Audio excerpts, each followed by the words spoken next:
games I do not like. I make a habit of not purchasing bad games. Call me crazy.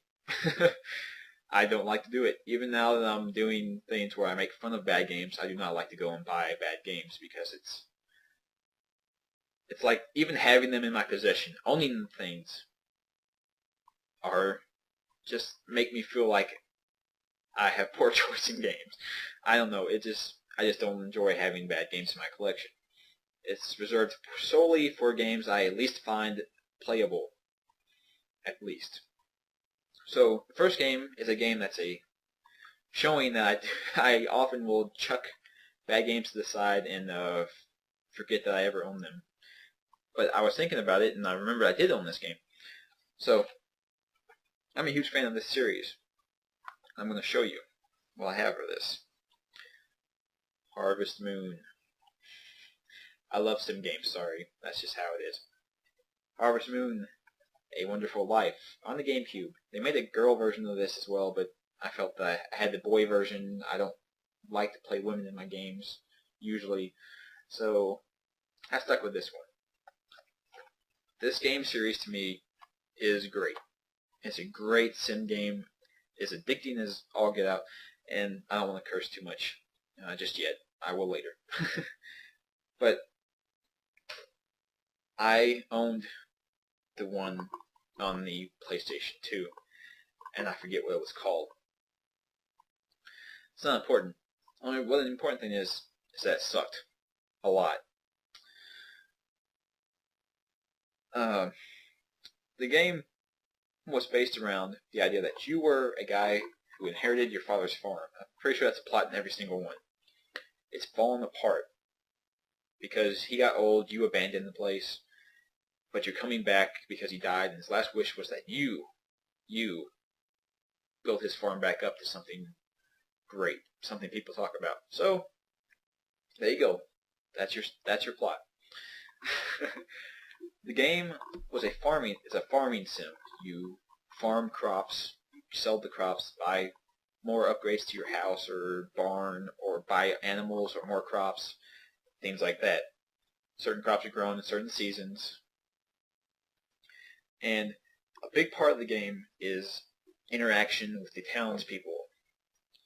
You go talk to the townspeople, build up relationships with them, give them items that they like, so they like you more, so they maybe give you stuff, or activate events later that will enhance and further whatever plot there is in the game. There's not a lot of plot, but there is a little bit.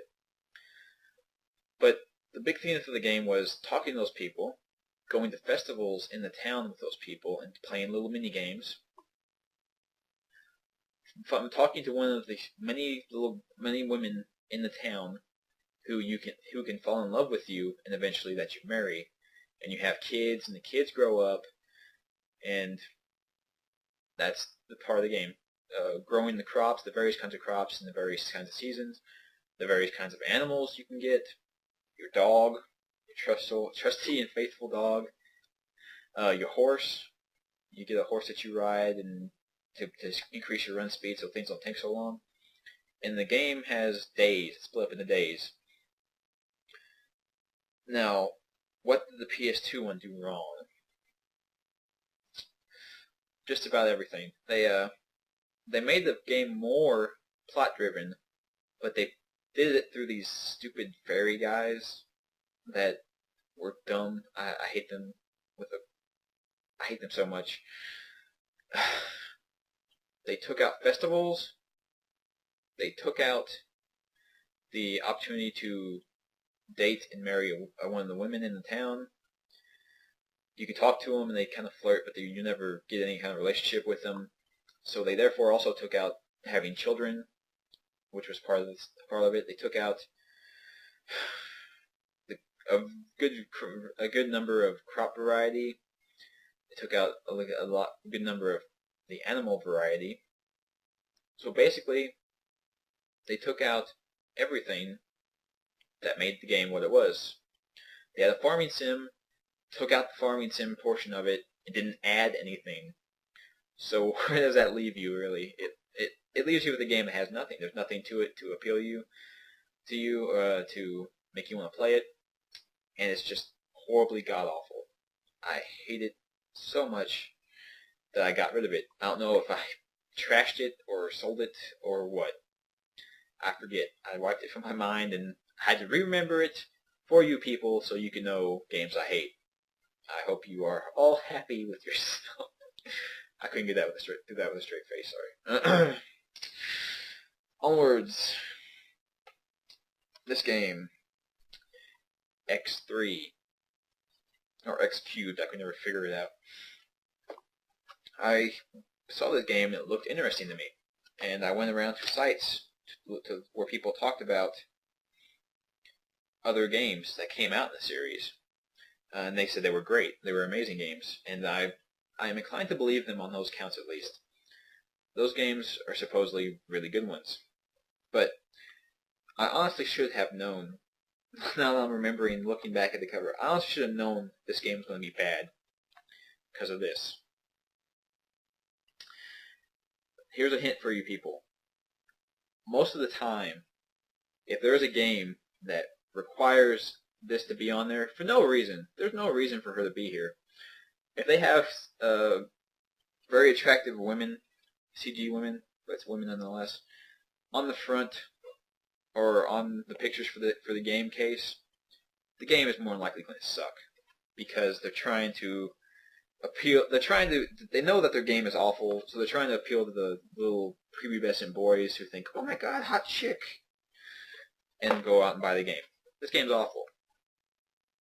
I'm sure it could be more fun if I were willing to learn how to play it. This game is horribly, horribly convoluted. It could have been a great game. It could have been an amazing game because I like games of this nature. The fly around the universe, fight enemies, fight pirates, do shipping lane stuff. I'm a sucker for sim games. I don't know why.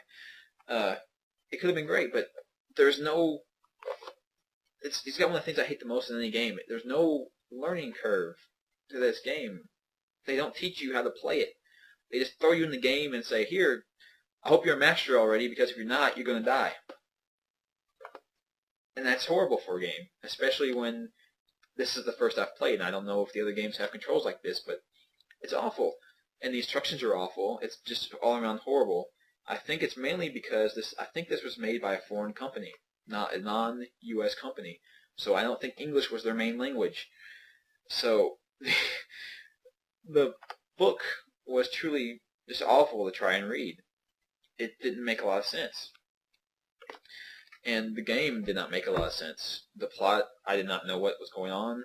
I did not know how to control my ship, despite the fact I did read the manual and tried to memorize all the keys on the keyboard. Every single key on the keyboard seems to do something. It's a matter of memorizing which do what. And you have to memorize it because if you get attacked, you better know what the heck you're doing because you're going to die. Also, I don't generally complain about it in those kind of games, but the game is overly large. Overly large. I can't believe I said that. Because I usually like wide open games like that, but it takes forever to get anywhere. Ever. Maybe there was a shortcut option somewhere in the game, but I'll be damned if I knew what it was. Because the game didn't tell me what it was. I was apparently expected just to know it. So I would not recommend buying that game, nor any game that I'm going to be complaining about. And I find, look at the time here, I am complaining more about games than I was praising games, and I apologize for that, but apparently I have more to say about bad games than I do about good games. I mean, good games, they're good. What can I say? Everything about them is good. I can say the same thing over and over again for every single one of them. It gets boring. But most of the games you should have known that I said was good. Anyways, this is about the games I don't like, alright? Not the games I do like. So, progressing onwards.